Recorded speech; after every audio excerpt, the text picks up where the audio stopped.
আসসালামু আলাইকুম। গতকালকে আমি আমার উপজেলা প্রাণী সম্পদ হসপিটালে গেছিলাম, তো ওইখান থেকে কৃমির ওষুধ আনার জন্য। তো ওনারা আমাকে প্রথমে জিজ্ঞাসা করলো তোমার হাঁস মুরগি কতগুলো, সেই অনুযায়ী ওনারা ওষুধ দিয়ে দিল। এখন এই ওষুধগুলোকে আমি ভাতের মারের সাথে গুলিয়ে নিব। ভাতের মারের সাথে গুলালে কি হবে, ভাতের মারের সাথে গমের ভুসি দিয়ে দিলে একটা ওষুধও নষ্ট হবে না। আমি চাইলে পানিতে মিশিয়ে খাওয়াইতে পারতাম, এতে দেখা যায় ওষুধগুলো অপচয় হইতো। তো আমি সুন্দরভাবে ভাতের মারের সাথে মিশিয়ে এখন ভুসি দিয়ে মিশিয়ে দিব। ভুসি এমন একটা খাদ্য, এটা কিন্তু হাঁস মুরগি মানে গরু ছাগল প্রতিটা প্রাণী খুব পছন্দ করে, স্বাচ্ছন্দ্য বোধ করে খাইতে।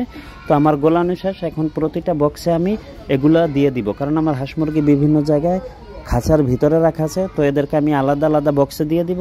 এতে কি হবে, প্রতিটা হাঁস মুরগি সুন্দরভাবে খাবে। তো আমার প্রতিটা বক্সে দেওয়া শেষ হয়ে গেছে। এখন প্রথমে আমি যেটা করব, এগুলাকে আমি আমার বড় চীনা হাঁসগুলিকে দিব। প্রথমে বড় চীনা হাঁসগুলিকে দিয়ে শুরু করব। তো চলুন হাঁসগুলিকে আগে দিয়ে আসি। তো এখানে একটা মেল আছে, একটা ফিমেল আছে। এগুলি আমার বাড়ির বুড়া হাঁস। তো এই কৃমির ওষুধ দেওয়ার 1 সপ্তাহ পরে এদেরকে আমি ভ্যাকসিন করিয়ে দিব। মানে শীতে পড়ছে, আমার হাঁস মুরগি সবগুলোকে ভ্যাকসিন করাবো। এখন বাচ্চাগুলোকে দিয়ে দিব। ওই প্রথমে যেই হাঁসগুলি দেখলেন মেল ফিমেল যেই প্যারেন্টস, ওইগুলির বেবি হইল এইগুলি।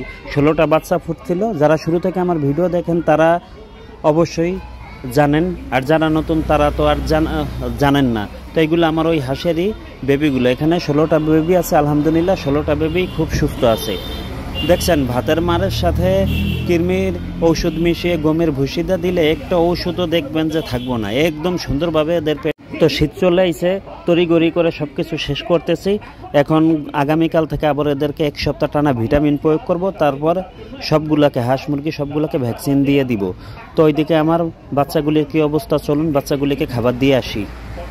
বাচ্চাগুলি দেখুন খাবারের জন্য কেমন করতেছে, ওরা পাগল হয়ে গেছে। সকাল থেকে এখন এদেরকে কিছু খাওয়াইনি। ডাক্তার বলছে যে একদম খালি পেটে এদেরকে খাবার দিতে হবে কৃমির ওষুধ দিয়ে। তো এদেরকেও দিয়ে দিলাম। এখানে 9টা বেবি আছে, আলহামদুলিল্লাহ 9টা বেবি আপনাদের দোয়ায় সুস্থ আছে। তো এদেরকেও আগামীকাল 1 সপ্তাহ পর এদেরকেও ভ্যাকসিন দিয়ে দিব। শীতে পড়ছে, তো সবাই চেষ্টা করবেন তাড়াতাড়ি কৃমির ডোজ দিয়ে তার 1 সপ্তাহ পরে আপনারা তাড়াতাড়ি ভ্যাকসিন দিয়ে দিন। কারণ এই কৃমি এই শীতের ভিতরেই কিন্তু হাঁস মুরগিকে বিভিন্ন ধরনের রোগে বেশি আক্রমণ করে। তো এইদিকে আমার প্যারেন্টসগুলো রাখা আছে, প্যারেন্টসগুলোকে এখন দিয়ে দিব। এই যে এইগুলির বাবা মাই ওইখানে রাখা আছে। তো এইখানেতে একটা রাখা আছে, তো এটাকেও দিয়ে দিলাম। এখন এই প্যারেন্টসগুলিকেও দেওয়া হয়ে গেছে গা। এই হইল আমার খাঁচা, মানে আলাদা আলাদাভাবে আমার হাঁস মুরগি এইভাবে রাখা আছে। আপনারাও চেষ্টা করুন, শীত যে হুতায় পড়ছে, সময় নষ্ট